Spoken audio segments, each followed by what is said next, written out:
আগে ব্যালটে সিল মারা হয়েছে, যদি এটা হয়ে থাকে, একটাও যদি ব্যালটে সিল মারা হয়ে থাকে, সেখানে এই জিনিসটা সুরাহা না হওয়া পর্যন্ত কোনো ধরনের ফলাফল ঘোষণা হওয়া উচিত না। পর 2008 সালের পর যদি ধরি, বাংলাদেশে আবারও নির্বাচন অনুষ্ঠিত হচ্ছে। গতকাল রাতে কিছু জায়গায় সহিংসতা এবং আতঙ্ক তৈরি হলেও সকাল থেকে মোটামুটি আলহামদুলিল্লাহ ভালোভাবেই ভোট গ্রহণ চলছে। কিছু জায়গায় বিচ্ছিন্ন ঘটনা ছাড়া আমরা প্রত্যাশা রাখছি সারাদিন মানুষ সুষ্ঠুভাবে তাদের ভোটাধিকার প্রয়োগ করতে পারবে। আমি এই ঢাকা 10 আসনের ভোটার হিসেবে ভোট দিলাম, যেহেতু এবার আরো 2টি ব্যালট, এবং সকালবেলা এখানে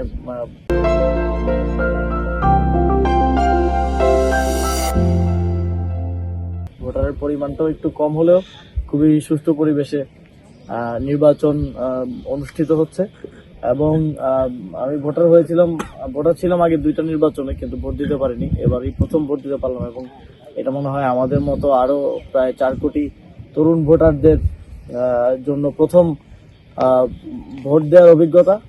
এবং এবারের নির্বাচনে আমরা প্রত্যাশা করি যে এই তরুণ ভোটারদের, তারপরে মা বোনদের, যারা বিগত সময়ে দীর্ঘ সময় ভোটাধিকার থেকে বঞ্চিত হয়েছেন, তারাই এবারের ভোটের মধ্য দিয়ে কারা নির্বাচিত হবেন সেটা নির্ধারিত করবেন।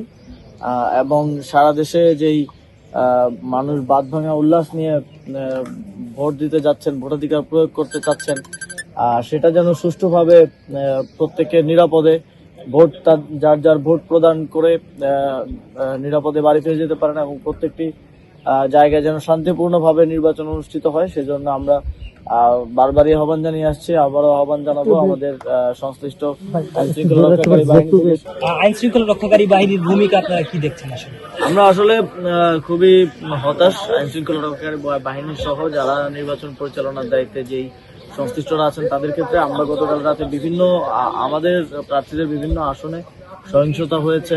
আমাদের প্রার্থীদের এজেন্টদের বাড়িতে হামলা করা হয়েছে, সমর্থকদের বাড়িতে হামলা করা হয়েছে, আগুন দেওয়া হয়েছে, মারামারি হয়েছে, সন্ত্রাসী হামলা হয়েছে। আমরা প্রশাসনের সাথে যোগাযোগ করে অনেক ক্ষেত্রে আসলে যোগাযোগই করতে পারিনি, কানেক্টই করতে পারিনি। কারণ এরকম একটা ক্রাইসিস টাইমে যদি আমি রিটার্নিং কর্মকর্তাকে ফোনে না পাই, ম্যাজিস্ট্রেটকে ফোনে না পাই, এসপি কে ফোনে না পাই, তাহলে এটা খুবই দুঃখজনক। কিছু জায়গায় প্রশাসনের সাথে যোগাযোগ স্টাবলিশ করা যায়নি, কিছু জায়গায় যোগাযোগ স্টাবলিশ করা গেলেও আমরা কুইক রেসপন্সটা পাইনি। সেক্ষেত্রে দেখা গেছে স্থানীয়ভাবে আমাদের প্রার্থীদের, আমাদের সমর্থকদেরকেও প্রতিরোধ গড়ে তুলতে হয়েছে, যে দায়িত্বটা আসলে প্রশাসনের ছিল। সকালেও আমরা ইতিমধ্যেই দেখেছি যে হাতিয়াতে, বিশেষ করে নোয়াখালী 6 আসনে কিছু আসনে একেবারে দলমত নির্বিশেষে কোনো ভোটারদেরকে কিছু কেন্দ্রে যেতে দিচ্ছে না। কারণ তাদের একটা ভয় হচ্ছে, যদি ভোটাররা কেন্দ্রে যায় তাহলে সেখানে সাপ্লাইগুলির বিজয় হবে। সে কারণে কোনো ভোটারদেরকে কেন্দ্রে যেতে দিচ্ছে না। এটা খুবই লজ্জাজনক, এবং সেক্ষেত্রে প্রশাসনের ভূমিকা খুব একটা আশানুরূপ নয়। আমরা প্রশাসনকে আহ্বান জানাতে চাই যে ভোটারদের ভোটাধিকার নিশ্চিত করার জন্য সে যে দলই ভোট দিক, আমরা এর আগেও বলেছি, কেউ ধানের শেষে ভোট দিল, আমরা আমাদের নেতা কর্মীদেরকে বলেছি যে সে যাতে নিরাপদে তার ভোটটা দিয়ে যেতে পারে, এটা নিশ্চিত করা আমাদের দায়িত্ব। ফলে প্রশাসন এবং সংশ্লিষ্ট সবাই এক্ষেত্রে তাদের দায়িত্বটা পালন করবে, এবং কোনো নাগরিক যেন ভোটাধিকার প্রয়োগ থেকে বঞ্চিত না হয় সেটা নিশ্চিত করবে। অবশ্যই কিছু জায়গায় এই ধরনের ঘটনার অভিযোগ আমাদের কাছে এসেছে, এবং সেখানে আমরা প্রশাসনকে বিষয়গুলো জানাচ্ছি। আমাদের আসনগুলোতে এবং এর বাইরের আসনগুলোতে আমরা মনে করি যে এই বিষয়গুলো সুষ্ঠু তদন্ত না হওয়া পর্যন্ত সুরাহা হওয়া উচিত না। কেউ যেন কোনো জায়গায় যেখানে যেখানে রাতে ভোট হয়েছে, যেখানে আগে ব্যালটে সিল মারা হয়েছে, যদি এটা হয়ে থাকে, একটাও যদি ব্যালটে সিল মারা হয়ে থাকে, সেখানে এই জিনিসটা সুরাহা না হওয়া পর্যন্ত কোনো ধরনের ফলাফল ঘোষণা হওয়া উচিত না। এবং এক্ষেত্রে 11 দলীয় জোটের প্রার্থীরা অভিযোগ দেওয়া সহ অফিসিয়ালি যা যা করার প্রয়োজন করবেন, এবং সেক্ষেত্রে নির্বাচন কমিশন সহ সংশ্লিষ্ট সকলের দায়িত্ব অস্থির আচরণ করবেন। অনেক কেন্দ্রে দেখা যাচ্ছে যে পোলিং এজেন্টদেরকে ভিতরে ঢুকতে দেওয়া হয়নি বলে অভিযোগ করা হয়েছে। আপনাদের কাছে এই ধরনের কোনো অভিযোগ এসেছে? আমাদের কয়েকটি জায়গায় পোলিং এজেন্টদেরকে কিছু কিছু কেন্দ্রে ভোট কেন্দ্রে প্রবেশ করতে দেওয়া হয়নি, যেমন আমি হাতিয়ার কথাটা বললাম, এবং আরো কিছু জায়গায় আমাদের কাছে ইনফরমেশনগুলো আসছে। আমরা একসাথে এগুলো আমাদের 2টা সংবাদ সম্মেলন আছে পার্টি অফিসে, সেখানে আপনাদের সামনে তুলে ধরবো।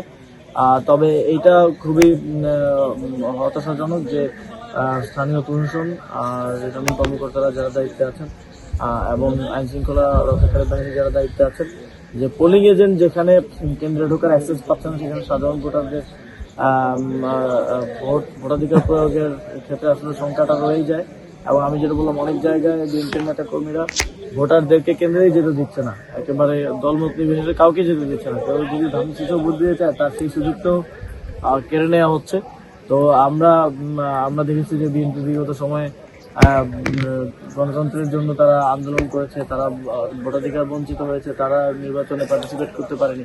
এবার যদি তারা মানুষের ভোটাধিকার হরণ করে, এটা খুবই লজ্জাজনক হবে। তো আমাদের আহ্বান থাকবে যে এখনো সময় আছে, যেই কেন্দ্রগুলোতে এই ধরনের সিচুয়েশন হচ্ছে, আমরা অভিযোগ করছি, স্থানীয় প্রশাসনকে জানাচ্ছি, তারা যেন দ্রুত ব্যবস্থা নিয়ে সেই কেন্দ্রগুলোতে আবার ভোটারদেরকে ভোট দেওয়ার সুযোগ করে দেন।